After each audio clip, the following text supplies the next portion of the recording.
జగన్మోహన్ రెడ్డి చెప్పిన ప్రతి వాగ్దానాన్ని నెరవేర్చాడు. ప్రతి కుటుంబంలో ఎంతమంది ఉంటే అంతమందికి వెల్ఫేర్ స్కీమ్స్ ఇవ్వటమే కాకుండా వారికి ఆరోగ్యం గురించి ఆరోగ్య సురక్ష ఇవ్వటం జరిగింది.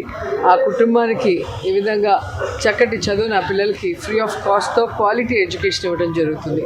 కానీ చంద్రబాబు నాయుడు 14 సంవత్సరాలు ఈ రాష్ట్రానికి ముఖ్యమంత్రిగా ఉన్నా ఎప్పటికప్పుడు మాయమాటలు చెప్పి అధికారంలోకి రావడానికి ప్రయత్నం చేశాడు తప్ప అధికారంలోకి వచ్చాక ఎప్పుడైనా తను ఇచ్చిన వాగ్దానాన్ని ఒకటైనా కరెక్ట్గా నెరవేర్చారని నేను అడుగుతున్నా.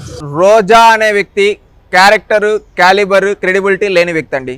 ఈమె ఏం మాట్లాడుతుందంటే నోటికి వచ్చింది మాట్లాడడంలో రోజా గారు ఎక్స్పర్ట్.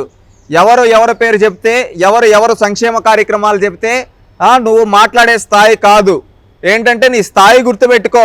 చంద్రబాబు నాయుడు గారి గురించి మాట్లాడే స్థాయి మీకు లేదు. చంద్రబాబు నాయుడు గారు 14 ఏళ్ల ముఖ్యమంత్రిగా ఈ 2 తెలుగు రాష్ట్రాల్లో ఎంతో అభివృద్ధి చేశారు. మీ నాయకుడు 5 ఏళ్లగా ఏం చేశాడు? అవినీతి చేశాడు. నువ్వు అడుగుతూ ఉన్నావు చంద్రబాబు నాయుడు ఏం చేశాడు, ఆయన పేరు చెప్తే ఒకటన్నా గుర్తుకొస్తుందా అని. నేను చెప్తా, రాసుకో రోజమ్మ. ఏంటో తెలుసా? డ్వాక్రా గుర్తుందా? ఈరోజు ఈ 2 తెలుగు రాష్ట్రాల్లో డ్వాక్రాలో లేని మహిళ లేదు. అలాంటి డ్వాక్రా సిస్టమ్ ఇంట్రడ్యూస్ చేసింది చంద్రబాబు నాయుడు. ఒకప్పుడు ఆడబిడ్డలు పొయ్యి మీద వంట కాసుకుంటూ ఉంటే వాళ్ళకి దీపం పథకం ద్వారా కొన్ని లక్షల గ్యాస్ కనెక్షన్లు ఉచితంగా ఇచ్చిన వ్యక్తి చంద్రబాబు నాయుడు. 1995 బిఫోర్ ఎన్ని స్కూల్స్ ఉన్నాయి, ఎన్ని జూనియర్ కాలేజీలు ఉన్నాయి, ఎన్ని ఇంజనీరింగ్ కాలేజీలు ఉన్నాయి, ఎన్ని మెడికల్ కాలేజీలు ఉన్నాయి? 1995 నుంచి 2004 వరకు ఎన్ని ఇంజనీరింగ్ కాలేజీలు పెరిగాయి, ఎన్ని మెడికల్ కాలేజీలు పెరిగాయి, ఎన్ని జూనియర్ కాలేజీలు, ఎన్ని డిగ్రీ కాలేజీలు పెరిగాయి తెలుసుకో. ఇంకొకటి నువ్వు అడుగుతూ ఉన్నావు ఇంకేం చేసి ఐటీ అనేది తీసుకొని వచ్చి ఈ 2 తెలుగు రాష్ట్రాల్లో ఒక రైతు బిడ్డల్ని రారాజుగా చేసిన వ్యక్తి చంద్రబాబు నాయుడు గారు తెలుసుకో. ఇంకా చెప్పుకుంటూ పోతే లిస్టు చాంతాడంత వస్తుంది. నువ్వు మీ నాయకుడు ఏం చేశారు? అవినీతి చేశారు. నీ చరిత్ర ఏంటి? నువ్వు చెప్తూ ఉన్నావు కదా నేనేదో బీకేసా అని. నువ్వేం చేశావమ్మా? నీ అవినీతి చిట్టా తీస్తే రోజులు సరిపోవు మాట్లాడుకోవడానికి. అది నీ చరిత్ర. నువ్వు ఈరోజు మాట్లాడతావు చంద్రబాబు నాయుడు గారు అభివృద్ధి చేశారు. మీరు ఏం చేశారు? అవినీతి చేశారు. చంద్రబాబు నాయుడు గారు సంక్షేమాన్ని అందించారు. మీరు రాష్ట్రాన్ని సంక్షోభంలోకి నెట్టేశారు. ఇది మీ చరిత్ర. ఇంకా మాట్లాడుతున్నావు. సోర్స్ లేని మాటలు మాట్లాడొద్దు. ఏంటి అమిత్ షా కాళ్ళు ఎవరెవరు పట్టుకున్నారమ్మా? నువ్వు సోర్స్ చూసావా? అమిత్ షా గారి ఇంట్లో ఏమన్నా నువ్వు స్పీకర్గా పనిచేస్తా ఉన్నావా రోజమ్మా? నువ్వు వెళ్ళి తొంగి చూసావా? సోర్స్ లేని మాటలు మాట్లాడొద్దు. ఏది పడితే అది నోరికి. నువ్వు ఒక బాధ్యత గల మంత్రిగా ఉన్నావు. హుందాతనంగా మాట్లాడు, గౌరవంగా మాట్లాడు. హుందాతనం అనేది, గౌరవం అనేది లేకుండా మాట్లాడితే ప్రజలు సహించరు. నువ్వు అంటున్నావు కదా కాళ్ళు పట్టుకొని. ఎవరెవరు కాళ్ళు పట్టుకున్నారో తెలుసు. నువ్వు అంటున్నావు సోనియా గాంధీ కాళ్ళు పట్టుకున్నారని. ఎవరు తెలుసా సోనియా గాంధీ కాళ్ళు పట్టుకునింది? రాజశేఖర్ రెడ్డి కుమారుడు వైఎస్ జగన్మోహన్ రెడ్డి గారు సోనియా గాంధీ కాళ్ళు పట్టుకొని బెయిల్ తెచ్చుకున్నాడు.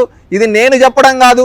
సాక్షాత్తు రాజశేఖర్ రెడ్డి గారి బిడ్డ జగన్మోహన్ రెడ్డి గారి సొంత చెల్లి ఈ మధ్య మీటింగ్లో చెప్పారు. ఆ రోజు జగన్మోహన్ రెడ్డి గారికి బెయిల్ వచ్చిందంటే దానికి కారణం సోనియా గాంధీ గారు.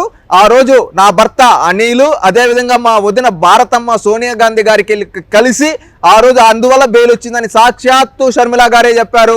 ఇంకొకటి, నువ్వు వెన్నుపోట్ల గురించి తండ్రికి వెన్నుపోటు పొడిచిన వ్యక్తి కదమ్మా.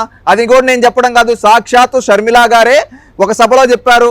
రాజశేఖర్ రెడ్డి గారి పేరును ఛార్జ్ షీట్లో చేర్పించింది జగన్మోహన్ రెడ్డి అని తానే చెప్పింది. తన సొంత తండ్రి పేరుని ఛార్జ్ షీట్లో పెట్టించిన వ్యక్తి ఈ జగన్మోహన్ రెడ్డి. ఈయన గురించి మాట్లాడుతావు. ఇంకా నరేంద్ర మోడీ గారి కాళ్ళు పట్టుకున్న విషయం గురించి నేను ప్రత్యేకంగా చెప్పాల్సిన అవసరం లేదు. దేశం మొత్తం ఎల్ఈడి టీవీలో చూశారు జగన్మోహన్ రెడ్డి గారు ఏ విధంగా నరేంద్ర మోడీ గారు కాళ్ళు పైన పడ్డారు. ఈరోజు లాలూచి రాజకీయం, ఊసర వెళ్ళే రాజకీయం చేసేది జగన్మోహన్ రెడ్డి.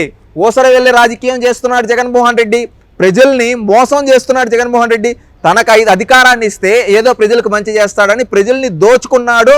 ఆ దోచుకుని తన సామంత రెడ్లకు పంచుకున్నాడు.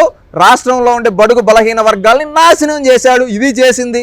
నువ్వు ఈరోజు మాట్లాడుతుంటే జనాలు నమ్మే పరిస్థితుల్లో లేరు రోజమ్మ. హుందాతనంగా గౌరవంగా మాట్లాడడం నేర్చుకో. సోర్స్ లేని మాటలు, మైకులు పెట్టారు కదా అని చెప్పి నోటికి ఏదొస్తే అది మాట్లాడితే ఎవ్వరూ సహించరు.